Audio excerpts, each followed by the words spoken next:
Welcome to Belated Tech Musings, the channel dedicated to retro tech, innovation, science, and technological entertainment.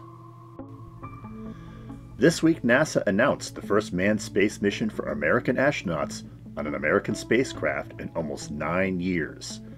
Tentatively set for May 27, 2020, barring any launch window or technical readiness problems, SpaceX will launch the Demo 2 Dragon 2 space transporter with a Falcon 9 rocket, booster 105A.1, from Launch Complex 39A at the Kennedy Space Center. We covered Launch Complex 39A in episode 26, where we revealed all of SpaceX's facilities, including all launch sites. The link to episode 26 can be found below. The Demo 2 spacecraft will be commanded by Marine Colonel Douglas G. Hurley. Hurley was the pilot of the Space Shuttle Atlantis on its final flight in 2011, STS-135, which turned out to be the final flight for any space shuttle. The entire shuttle fleet was decommissioned shortly thereafter.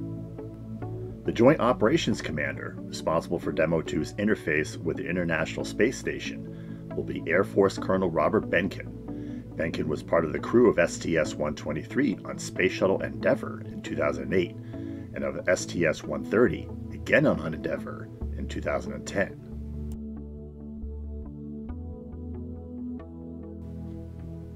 Demo 2 is scheduled to rendezvous with the ISS and dock. Thereafter, Behnken and Hurley will join the Expedition 63 crew on the ISS, performing the usual science mission tasks with the crew, as well as conducting tests on the Dragon 2 spacecraft. The Demo 2 capsule is capable of staying in orbit for 110 days, although it is not certain how long the actual Demo 2 mission will be. Once an exit date is decided on, Behnken and Hurley will reboard Demo 2 and autonomously undock and re-enter the Earth's atmosphere. Splashdown is expected to be off the Florida coast by the Kennedy Space Center, and the pickup will be by SpaceX's Go Navigator recovery vessel. Boeing's Starliner spacecraft has not yet made a manned flight announcement. In fact, because the Starliner failed to reach docking orbit with the ISS in 2019, Boeing has been forced to rerun the entire unmanned docking test mission again before NASA will certify the Starliner for manned flight and schedule a launch date. This makes it unlikely that the first manned Starliner launch will occur before the middle of 2021. Why will SpaceX end up beating Boeing to the ISS with a manned flight by at least a year? This outcome seemed highly unlikely given that Boeing was paid almost twice that was paid to SpaceX by NASA. Boeing had at least 50 years of manned spaceflight experience, and Boeing and NASA had a far longer relationship of working with each other than NASA had with SpaceX.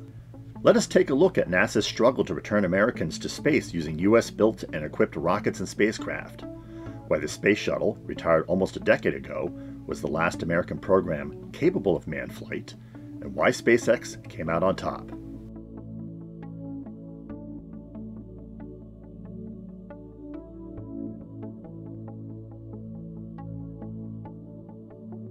"1969 marked the apex of NASA's manned spaceflight missions.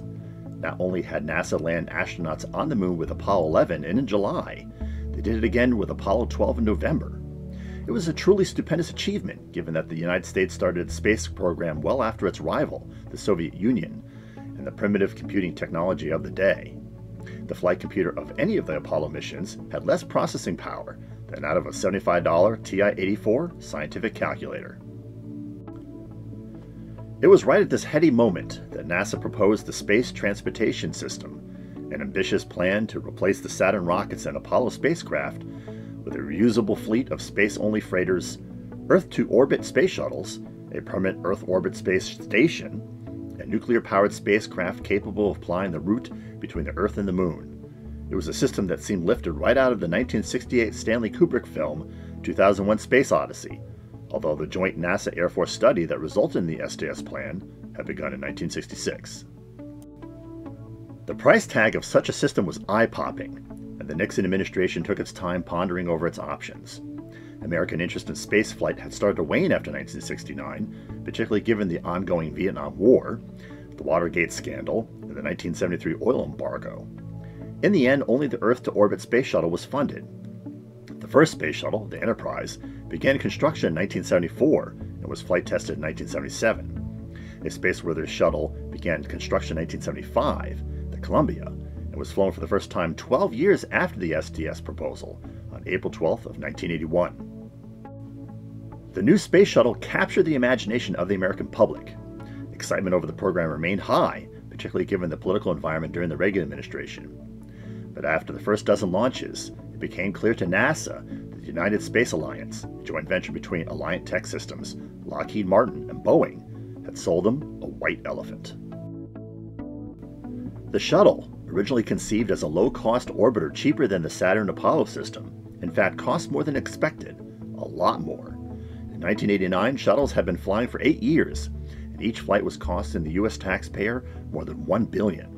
It was true that each Apollo mission cost $1.8 billion in 1975 dollars, or about $10.9 billion after adjusting for inflation.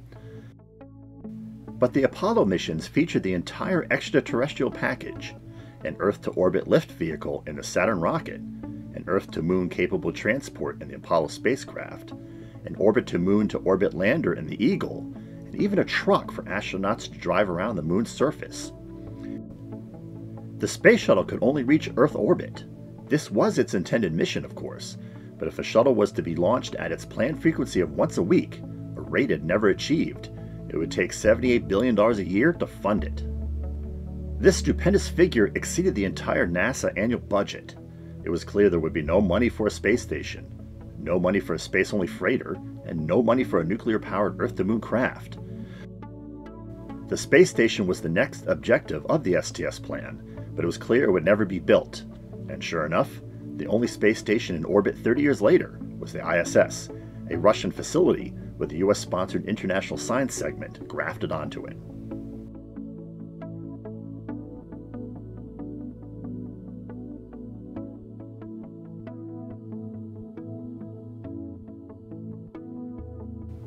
Year after year went by as NASA fretted over what to do with the Space Shuttle program. The United Space Alliance was perfectly happy with the shuttle, as it brought enormous revenues and prestige to Boeing and Lockheed Martin, as well as thousands of jobs to the constituents of important patrons and politicians. But NASA wasn't accomplishing anything of import with the shuttle, which was used as little more than a satellite launch platform and a freighter for an occasional module to the ISS. NASA's unmanned space probe programs were actually more scientifically relevant. Each probe cost about the same as a space shuttle launch, but those missions returned more valuable data and advanced U.S. space program interests farther than the typical shuttle mission. Meanwhile, the space shuttles got older and older, and NASA was forced to pour billions into the fleet to update instrumentation and fix critical engineering flaws. The agency found itself running on a treadmill, with no conceivable way to jump off. Ultimately, it was the Obama administration that finally killed the space shuttle. Obama's reasoning was political. Manned spaceflight was no longer popular in liberal circles, and unmanned spaceflight was viewed to be more sensible and economical, freeing up funds for social, labor, and environmental spending. Conservative politicians howled, but the act was probably a mercy. When NASA was informed that the space shuttle was to be no longer funded, the agency was forced to face its intractable problem. It no longer had a way to launch Americans into space. In fact, it had no way to launch any significant payload into space, never mind astronauts. Much of this difficulty was because Wernher von Braun was dead. Who was Wernher von Braun? Von Braun, a former Nazi scientist who was the architect of the German V-2 rocket program during World War II, was also the chief architect of the Saturn rockets used in the Apollo program. Except the last Saturn rocket launched in 1975 for the Apollo-Soyuz test project. Worse, von Braun died in 1977, and in the intervening years, so had much of the engineering team that knew how the F-1 rocket engine used in the Saturn worked. If that wasn't bad enough, it turned out that neither Boeing or Lockheed Martin knew how to build anything other than rockets used for the space shuttle. Boeing's Rockwell Rocketdyne subsidiary had previously been building engines for the Air Force's Atlas rockets for years, culminating with the RS-56 engine for the Atlas II. But Boeing viewed rocket engines as too expensive in terms of research and development, and not sufficiently rewarding in terms of revenue.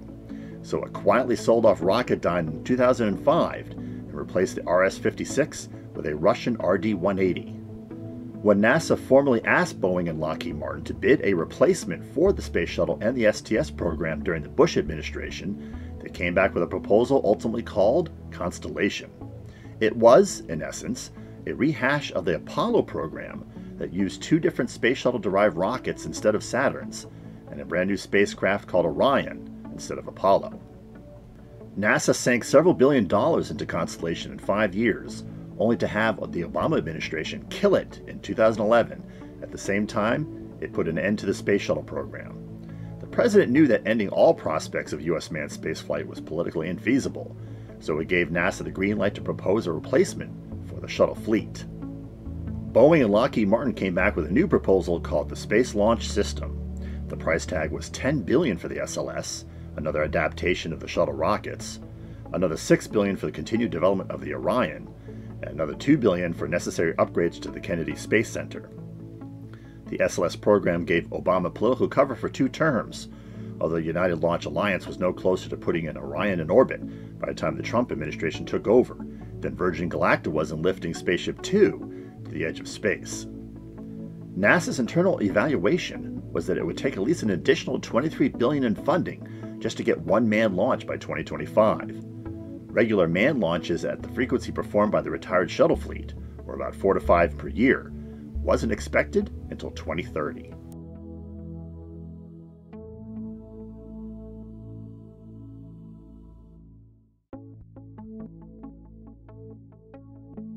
Six years earlier, NASA had already come to the conclusion that it wasn't cost-effective and or a good use for the increasingly fewer shuttle flights to supply the ISS. Thus, the agency decided to hedge its bets and solicit a proposal for a commercial alternative, which they called the Commercial Orbital Transportation Services Program. One of the 2 awardees was a new rocket manufacturer called Space Exploration Technologies Corp, soon to be better known as SpaceX.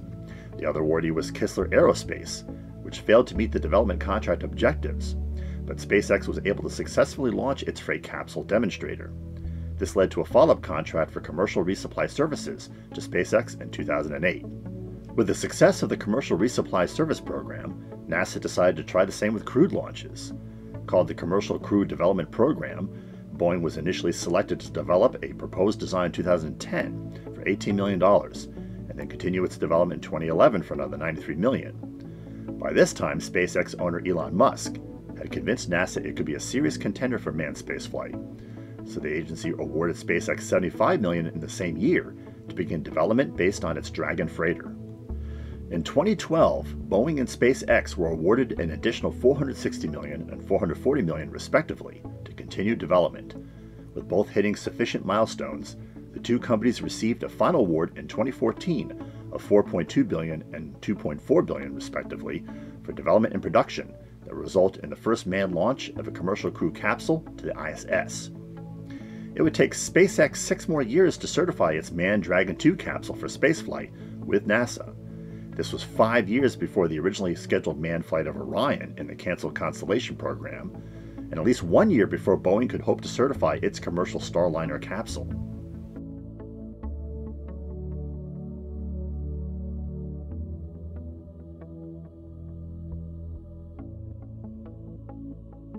So why did Boeing, in spite of its historical, political, and funding advantage, fall behind SpaceX in the commercial manned space race? In short, it came down to management philosophy and cost structure. We will examine the management issue first. Let's start by looking at SpaceX, the developer of the Dragon 2 spacecraft. SpaceX's CEO is Elon Musk, who is also CEO of Tesla, an electric vehicle, solar power, and power storage systems company, and a set of small startups like the Boring Company. Musk is an engineer, a fact which cannot be overstated. Musk is an engineer first and an entrepreneur second. Musk's career has been defined by an interest in solving problems. The companies that he runs and have run were, and are, just conveyances to solve those problems. Thus, SpaceX has the minimum number of employees necessary to execute Musk's objectives. The pomp and ceremony of being the CEO of a large and prestigious corporation is really secondary, as is the prospect of earning large sums of money as the majority owner and CEO. Musk doesn't draw a salary or pay himself bonuses. Of course, Musk needs a CFO and accountants to report figures to the board and investors. Also, because SpaceX deals in technology that the US government considers extremely sensitive, there's an executive who worries about that requirement. Gwynne Shotwell is the president and COO. In practice, this means she is responsible for landing and maintaining business from the US government, foreign governments, and commercial companies. Shotwell gets a lot of credit for making SpaceX successful, and deservedly so, as managing NASA, the FAA, the US Air Force, and Congress is an incredibly tough job, never mind soliciting other business and making sure SpaceX runs smoothly. SpaceX has scientists and engineers who run design, engine, and materials research. The top scientists and engineers are the executives. There's also an executive engineer that runs SpaceX's production and launches. And that's it. Although SpaceX has thousands of employees, it has a fairly flat organizational structure that is geared to solving problems and achieving results. Boeing, the developer of the Starliner spacecraft, is an incredibly large company. It has 143,000 employees, which is about 20 times as many as SpaceX. The CEO of Boeing is Dave Calhoun, who recently took over from Dennis Muilenburg, who was forced out in disgrace as a result of the 737 MAX scandal. Calhoun is an accountant who spent the majority of his career with General Electric during the Jack Welch era.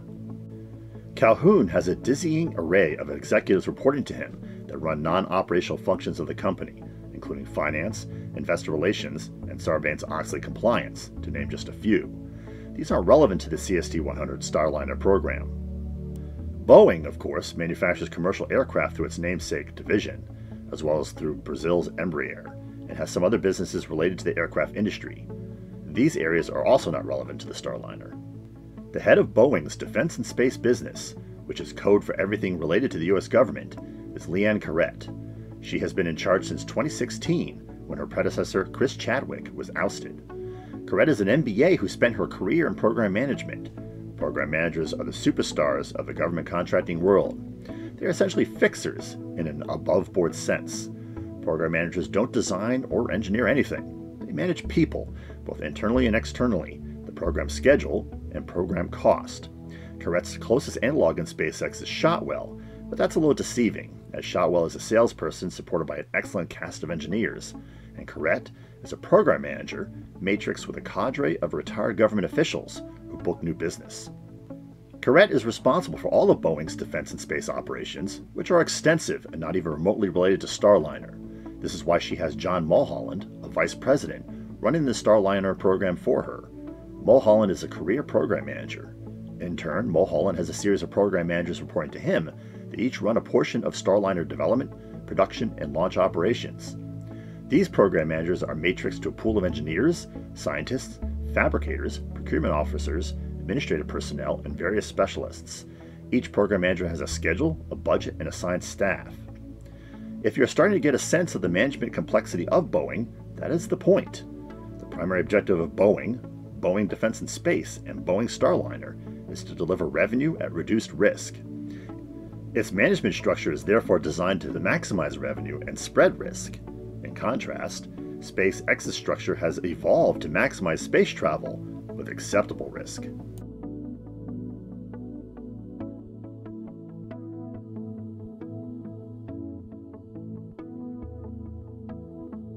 Now that we have gained a perspective on how Boeing and SpaceX are structured, let us take a look at how they each view cost and profit, starting with SpaceX. It is likely SpaceX structures its accounting somewhat different than most space and defense companies, particularly given that the company has been living off of fixed price contracts from NASA and open market commercial pricing.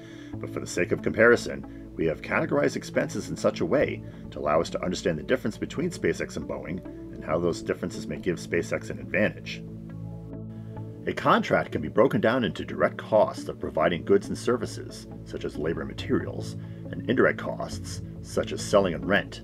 For direct costs, we are highlighting labor and fringe benefits, materials, contractors, and other direct costs, such as travel.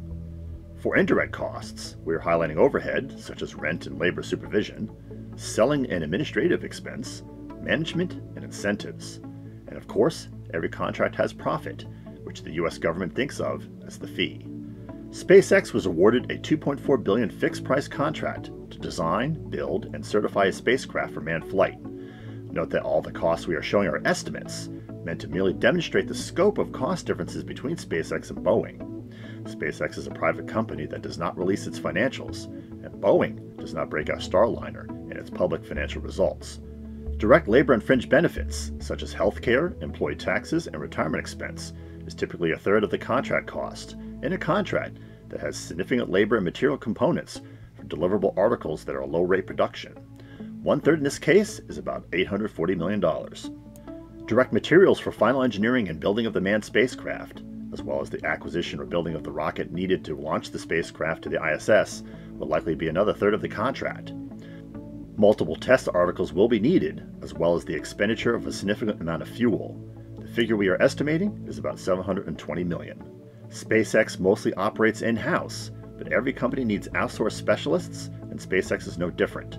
Other direct costs such as meals, travel, and incidentals are normal for such a contract. We are estimating about 5% of the contract cost for these items, or $120 million each. SpaceX incurs rent at its Hawthorne, California plant, as well as at the Kennedy Space Center in Florida, where the company will launch the Dragon 2 craft, and at scattered other facilities around the country. Foremen and supervisors not specifically tied to a deliverable item in the CCD program will also be needed to manage personnel and facilities. These overhead items, as well as a number of others, we estimate as 10% of the contract, or $240 million. Selling activities, such as interfacing with a customer and managing relationships with other interested government agencies, are reimbursable costs on such a contract. And of course, accounting and general administration are needed to make sure budgets are met and contract reporting requirements are satisfied. This area also includes indirect items like insurance, legal costs, and regulatory compliance. We estimate this is another 8% of the contract cost, or $192 million. Management cost is for the compensation of Shotwell and the other executives, as well as the engineering directors and specialist directors that function as SpaceX management. Musk does not draw compensation directly from the contract or indirectly as an allocation, but rather participates in the company's equity structure. Incentives refer to annual performance bonuses and specific targeted objectives that the management and other subject matter experts can earn in addition to their normal salaries.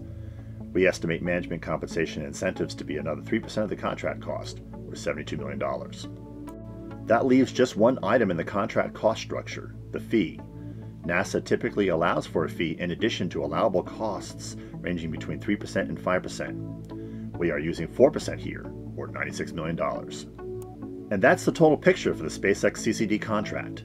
Actual costs will likely vary, particularly given the nature of the multi-year fixed-price contract that contains considerable design performance risk, as every space-related venture does. SpaceX may have underrun its cost objectives, for example, although it is more likely they have overrun them given the delays in its own schedule. For example, the destruction of the Demo 1 test article during a static fire test in April of 2019 resulted in at least a 6-month delay, while SpaceX satisfied NASA that it understood the problem and applied a workable solution. Boeing, on the other hand, received $4.2 billion for essentially an identical contract, the only significant difference being the need to buy an Atlas V launch vehicle from the United Launch Alliance instead of building its own rocket. SpaceX's internal cost for Falcon 9 launch vehicle is $37 million. The ULA charges between $100 million to $150 million for an Atlas V. We start by adding a new cost category to our list, allocation. Boeing's Starliner program has to pay for a portion of the company's corporate costs, which include the facilities and personnel related to the executives on the CEO's staff, as well as the CEO himself. SpaceX, as a smaller and flatter company, doesn't have this cost. As with SpaceX, we estimate labor and fringe benefits to be a little less than a third of the contract. Since the contract is larger, the amount for this category is larger. This doesn't mean that Boeing personnel are any less capable than SpaceX personnel, or that they are more expensive. Rather, the higher cost is a representation of the way Boeing program management superstructure compartmentalizes resources. In short, the structure requires more resources. Again, as with SpaceX, we estimate materials to be a little less than a third of the contract. The actual figure ends up being 60% higher than that for SpaceX, reflecting Boeing's reliance on mil-spec and aerospace-grade hardware, historically found to be the least risk and most reliable for space missions. SpaceX relies on triple redundant standard commercial spec hardware. This has bitten SpaceX at least once. The CRS-7 mission exploded during launch due to a failure of an industrial-grade fastener used to secure a support strut in the second-stage liquid oxygen tank. But it should be noted that NASA has certified SpaceX's approach on specifications. Contractor, other direct costs, and overhead were estimated to be similar to that of SpaceX on a percentage basis, which yields a proportionally higher number for each category. Selling expense administration is estimated to be 10% of the contract instead of 8% of SpaceX, reflecting a more robust internal control and reporting structure required for public company regulatory compliance, as well as higher costs for the retention of retired government officials and general selling expense. Because of the program management structure at Boeing, management costs and incentives are estimated to be 3 times the cost than at SpaceX. Furthermore, corporate allocation is estimated to be an additional 1/3 of the management and incentives costs. Fee is expected to be the same at Boeing as at SpaceX, about 4%. The true fee is actually negative for Boeing's contract, as the company is expected to have to swallow the estimated $410 million cost of a second unmanned test flight later in 2020. However, Boeing, like SpaceX, will own the rights to its commercial manned spacecraft instead of NASA, and this should provide ample long-term compensation for the loss. Management structure and cost differences both suggest operational inefficiencies and increased complexity over that at SpaceX. Some of this is inherent in the difference between a privately held and publicly held company. Some of the differences result from the sheer size of Boeing versus that of SpaceX. And some of the difference no doubt arises from the historical inertia Boeing operates under, while SpaceX features the lean operating structure of a company that built itself without the burden of any preconceived notions. We congratulate SpaceX on its incredible achievement of being the first commercial company to be certified for manned spaceflight, and look forward to watching Americans return to space in its own spacecraft for the first time since 2011 on May 27th. There are no winners or losers in this healthy competition between Boeing and SpaceX, and the Belated Tech Musings channel wishes Boeing the very best of luck in achieving the same aims for Starliner as SpaceX has for Dragon 2. Boeing's success can only benefit the long-term prospects for the U.S. space program.